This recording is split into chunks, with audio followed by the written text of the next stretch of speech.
And now, your First Alert 5 weather. And overall, it's been a really nice end to the holiday weekend, including in one of my favorite spots here in the Pikes Peak region. This is Manitou Avenue in Manitou Springs, where we're seeing partly cloudy skies and a current temperature right near 50 degrees. Take a look at the view from above from our newest cam. This is on top of Cheyenne Mountain.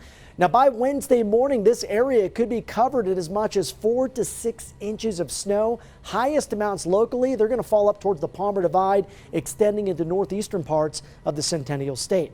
Right now here in downtown Springs, still a little bit of daylight left to go as the sunset is now past 5 p.m. That's another reason to smile at the end of this holiday weekend. Outside temp is 50 degrees, humidity hovering around 18%. Skies are looking nice and blue here in Pueblo. Steel City temperature currently in the upper 50s. Now we are tracking a parade of storms at least for the next 7 to 10 days. The first big one moves in Tuesday afternoon into Wednesday. We've been talking about since last week here on News 5. This is a fairly potent storm. Impacts will be on the moderate to high side, especially in the northeastern plains. And we get a weaker system that now is trending a little farther south, so impacts looking a little less convincing than what we saw yesterday, but could still see a light dusting to maybe a couple of inches of snow by late this week. And yet a third system beyond the scope of that forecast that looks to move into the region as we head towards the end of the weekend. Now, areas shaded in pink, I talked about this at the top of the newscast, does include northern parts of El Paso County. This is a winter storm warning.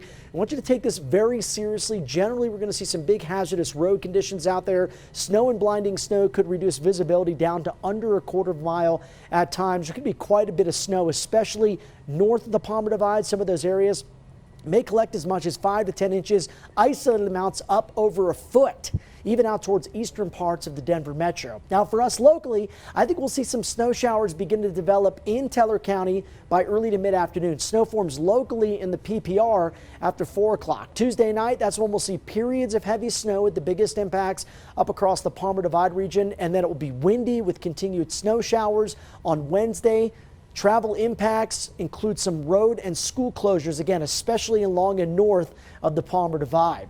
Now this afternoon, beginning to see some of that snow filling in across the western slopes here, generally along and west of the Continental Divide. That's going to be the case into Tuesday morning as well. Eventually that snow reaches us by late afternoon, early evening, and as the surface low develops and tightens up, that's when we get that strong wind, that north wind that tends to do that snow eating effect. So maybe not as much snow down across southern areas as what we'll see again along and north of northern El Paso County or the Palmer Divide. Those areas expected to see the most. Let's do a cross section of the I-25 corridor. 6 to 9 is what I'm predicting for Monument Hill. 2 to 5 in the Springs and a trace to 2 possible in and around Pueblo. Tonight, Pueblo down to 20, 28 in Canyon City, 18 in Woodland Park. Highs tomorrow, they're going to be down about 10 to 15 degrees from what we saw this afternoon. And as we look at the action-packed Super 7-day forecast, we've got more days with precip than we do without. Now on Wednesday, snow and blowing snow in the forecast. Again, hazardous driving likely in some areas as winds could be gusting during the better part of the day around 25 to 35 miles per hour. Light snow Friday and a bigger storm potentially end of next weekend. For Pueblo, we've got a rain to snow mix at the onset of the storm due to the warmer air in the forecast tomorrow. And then we'll see windy conditions with some lighter snow showers on Wednesday. Canyon City, again, you're on the southern end of that big monster wave of snow. Most of it is going to miss you to the north, but still could squeeze out a couple of inches through the day on Wednesday. And for Woodland Park, we're going 3 out of 5 here on the impact scale. Conditions expected to go downhill quickly Tuesday late in the day with more snow and blowing snow throughout the day on Wednesday.